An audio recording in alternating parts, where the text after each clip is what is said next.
Hello mothers, welcome to my channel. So ఈరోజు వీడియోలో వచ్చేసి 6 నుంచి 12 నెలల్లో పిల్లలకి తినిపించే 2 ఫుడ్ ఐటమ్స్ ఎలా ప్రిపేర్ చేయాలో చూద్దాము. ఒకటి వచ్చేసి నానబెట్టిన బియ్యంతో చేసేది, ఇంకొకటి రాగులతో చేసేది. ఫస్ట్ అయితే ఒక గిన్నెలో, అంటే మీ కొలతలతో ఒక కప్పుకి బియ్యం తీసుకోండి. నేను ఈ గిన్నె నింప బియ్యం తీసుకున్నాను, అంటే ఒక 15 డేస్ లేదా ఒక 1 మంత్కి సరిపోయేంత. అలాగే ఒక చిన్న గ్లాస్తో కందిపప్పు, అలాగే ఇంకో గ్లాసులో ఉద్దిపప్పు, ఇంకో గ్లాసు పెసరపప్పు తీసుకున్నాను. పెసరపప్పు మామూలుగా ఉంటుంది కదా, అదైనా తీసుకోవచ్చు, లేదా ఇలా నేను వచ్చి పొట్టుతో ఉంటుంది కదా ఆ పెసరపప్పు తీసుకున్నాను. కొన్ని బాదం పప్పులు తీసుకున్నాను, అలాగే కొన్ని సగ్గు బియ్యం. ఫస్ట్ బియ్యం తీసుకొని ఒక 2 సార్లు బాగా కడిగేసి కొన్ని నీళ్లు పోసి నానబెట్టండి. బియ్యం ఎప్పుడు 8 నుంచి 12 గంటల వరకు నానాలి. మనం తీసుకునే పప్పులు కందిపప్పు, పెసరపప్పు, ఉద్దిపప్పు ఇవన్నీ కూడా ఒక 2 సార్లు కడిగేసి నీళ్లు పోసి నానబెట్టండి. ఇవి కూడా ఒక 8 నుంచి 12 అవర్స్ అయితే నానబెట్టచ్చు. బియ్యము పప్పులు అన్నీ కూడా కలిపేసి ఒకే దాంట్లో నానబెట్టవచ్చు మీరు కావాలంటే. సో నేనైతే పప్పులు సపరేట్గా, బియ్యం సపరేట్గా ఇలా పెట్టి కడిగేసి బాగా నానబెడుతున్నాను. బాదం పప్పులు కూడా అందులోకి వేసి నానబెడుతున్నాను. సగ్గు బియ్యం కూడా తీసుకున్నాం కదా, అవి కూడా నీళ్ళలో పోసి నానబెట్టేయండి. బియ్యం పప్పులు అన్నీ 8 గంటలు అయితే నానిపోయినాయి. చూడండి, బాగా నానిపోయినాయి. పప్పులు కూడా చూద్దాము. పప్పులు కూడా బాగా నానిపోయినాయి. బాగా గ్రీన్ పెసరపప్పు వేసాం కదా, సో అందుకు కొంచెం పచ్చగా ఉన్నాయి అన్నీ కలర్ఫుల్గా. అలాగే సగ్గు బియ్యం కూడా నానిపోయినాయి. బియ్యం పప్పులు అన్నిట్లో ఉన్నాయి కదా, ఆ వాటర్ అంతా వంపేసి బియ్యంని పప్పుల్ని వాటర్ ఏమీ లేకుండా ఒక క్లాత్లో కానీ లేదా ప్లేట్లో కానీ తీసుకొని నీళ్ళంతా వడిగిపోయే వరకు అట్లే పెట్టండి. బియ్యము అలాగే పప్పుల్లో నీళ్ళంతా వడిగిపోయిన తర్వాత ఒక పెద్ద ప్లేట్లో కానీ లేదంటే ఒక పల్చాటి క్లాత్ కానీ తీసుకొని దాని మీద ఇలా బియ్యము పప్పులు 2 వేసి పల్చాగా ఆరబెట్టేయండి. ఈ బియ్యము పప్పులు కూడా ఒక 8 అవర్స్ అలా ఫ్యాన్ కింద కానీ లేకపోతే ఇలా బయట గాలికి అలా పెట్టేసి ఆరనివ్వండి. చూడండి, మనమైతే ఒక 8 అవర్స్ అలా ఆరిపోయాయి. సగ్గు బియ్యము, ఈ పప్పులు, బాదాం గింజలు అలాగే బియ్యం కూడా బాగా తేమ లేకుండా ఎండిపోయినాయి. ఇలా ఆరిపోయిన ఈ పప్పులన్నింటినీ ఇప్పుడు మనము వేయించుకోవాలి. అన్నీ కలిపేసి కూడా వేయించుకోవచ్చు, కానీ అన్నీ కలిపేసి ఎక్కువ వేగుతాయో లేదో అనేసి నేను అన్నీ ఇలా సపరేట్గా వేయిస్తున్నాను. ఫస్ట్ అయితే ఈ సగ్గు బియ్యం వేసి వేయించేస్తున్నాను. ఈ సబ్బియ్యము కొంచెం వేగిన తర్వాత తీసి పక్కన పెట్టుకోండి. ఇవైతే కొంచెం చిన్నవి కాబట్టి వేగినట్టు మనకు కనిపించడం లేదు. పెద్దవైతే బాగా కొంచెం కలర్ చేంజ్ అయినట్టు కనిపిస్తాయి. నెక్స్ట్ అలాగే బాదాం కూడా వేయించేసి కొంచెం రెడ్ కలర్లోకి రాగానే తీసి పక్కన పెట్టేస్తాను. నెక్స్ట్ వచ్చేసి పప్పులు నానబెట్టి ఆరబెట్టుకున్నాం కూడా, ఆ పప్పులను కూడా వేయించి పక్కన పెట్టుకుందాము. ఇవి కొంచెం బ్రౌన్ కలర్ వచ్చేంత వరకు వేయించండి. కొంచెం అలా వేగితేనే అవి మంచి టేస్ట్ అనేది వస్తాయి. నెక్స్ట్ ఇంకా బియ్యం ఉన్నాయి కదా, బియ్యం కూడా వేసుకొని కొంచెం రెడ్గా మారే వరకు వేయించండి. ఇలా కొంచెం వేగిన తర్వాత అందులోకి కొంచెం జీలకర్ర వేస్తున్నా. జీలకర్రతో పాటు ఒకవేళ వాము కూడా ఉంటే కొంచెం వాము కూడా వేయచ్చు ఇందులోకి. సో నేను జీలకర్ర మాత్రం వేసేసి బాగా కొంచెం వేయిస్తున్నాను.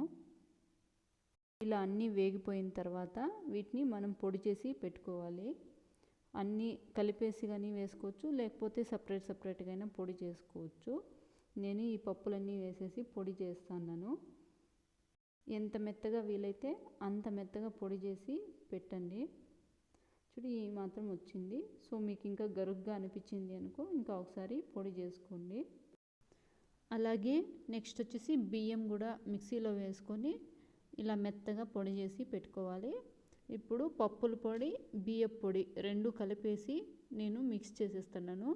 అలా వద్దు అనుకుంటే మనం చేసిన ప్రతిసారి కొంచెం పప్పుల పొడి, కొంచెం బియ్యం పొడి 2 మిక్స్ చేసి మనం చేసుకోవచ్చు.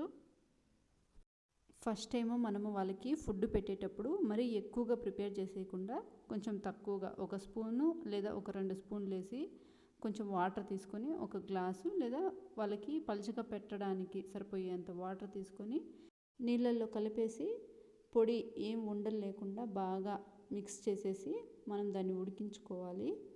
ఇలా చూడండి ఉడుకుతుంది కదా. కొంచెం పలుచగా కావాలి అంటే వాటర్ కొంచెం ఎక్కువగా పోసుకోవాలి, లేదు అంటే పర్లేదు అనుకుంటే అదే వేసుకునేయచ్చు. ఇప్పుడు ఇలా ఉడికిపోయిన దాంట్లోకి స్టవ్ ఆఫ్ చేసేసి నేను కొంచెం నెయ్యి వేసి బాగా కలిపేసి తీసేస్తా ఉన్నాను. సో బియ్యంతో చేసే ఉగ్గు అయితే తయారైపోయింది.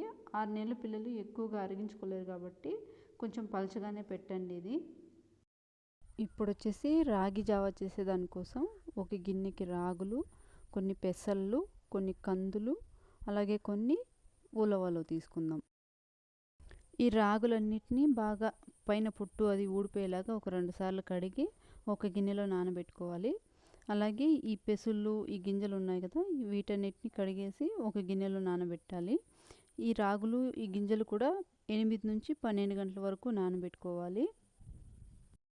8 గంటలు నానిపోయిన తర్వాత ఆ నీళ్ళన్నీ వంపేయాలి. 2 సార్లు కడిగిన తర్వాత కూడా పైనంతా ఇంకా పొట్టు ఉంది, అలా ఉంటే బాగా కడిగేయాలి ఇంకా ఒకసారి. ఇప్పుడు నీళ్ళు ఎక్కువగా ఏమీ లేకుండా గింజల్ని తీసేసి ఒక క్లాత్లో గింజలు సపరేట్గా రాగులు సపరేట్గా తీసుకొని వాటిని మొలక కట్టుకోవాలి. క్లాత్లో కాకపోయినా కూడా మీరు ఇంకేదైనా పద్ధతిలో అయినా సరే ఇవి మొలకలు వచ్చేలాగా పెట్టుకోండి. ఎంత వంచేసినా కానీ రాగుల్లో అయితే ఇంకా కొన్ని నీళ్ళు అలాగే ఉన్నాయి. వాటిని పూర్తిగా తీసేసి గట్టిగా ముడివేసి పెట్టేయండి. ఇలా 2 సపరేట్గా పెట్టుకున్నాము. ఒకరోజు తర్వాత అయితే ఈ కందులు, పెసళ్ళు, ఉలవలు అయితే బాగా మొలకలు వచ్చేసాయి.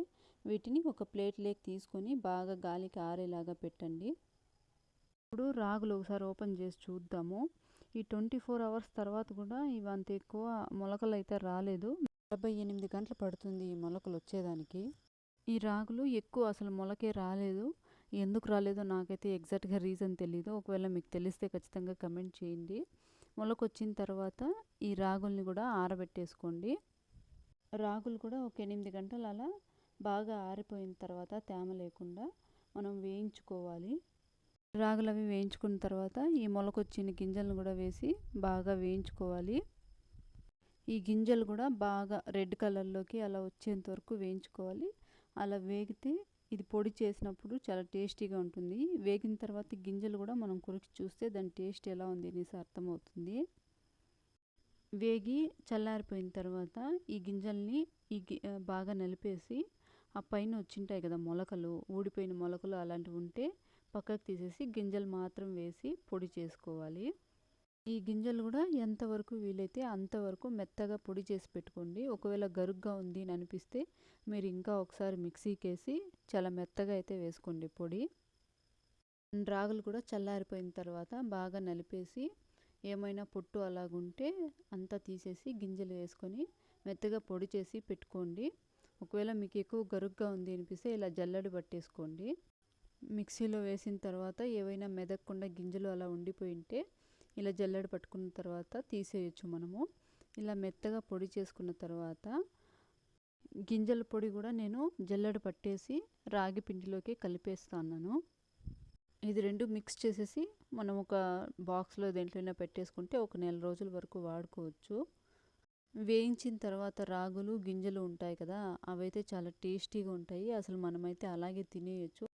ఈ రాగి జావా కూడా మనం ఇంతకు ముందు చెప్పుకున్నట్లు ఎక్కువగా ప్రిపేర్ చేసేయద్దు. కొంచెం వేసి చేసి పెట్టండి పిల్లలకి. ఒకవేళ వాళ్ళు తింటా ఉన్నారు అంటే నెక్స్ట్ డే మనం కొంచెం పెంచుకోవచ్చు క్వాంటిటీ. ఇది కూడా కొంచెం పలచగా పెట్టాలి కాబట్టి నీళ్ళు కొంచెం ఎక్కువ వేసుకొనేసి ఉండలు లేకుండా ఫస్ట్లోనే బాగా కలిపేసుకొని తర్వాత ఉడికించండి. ఇంకా కొంచెం పలుచగా కావాలి అంటే స్టార్టింగ్ చేసేటప్పుడే కొంచెం వాటర్ ఎక్కువ చేసుకొని ప్రిపేర్ చేయండి.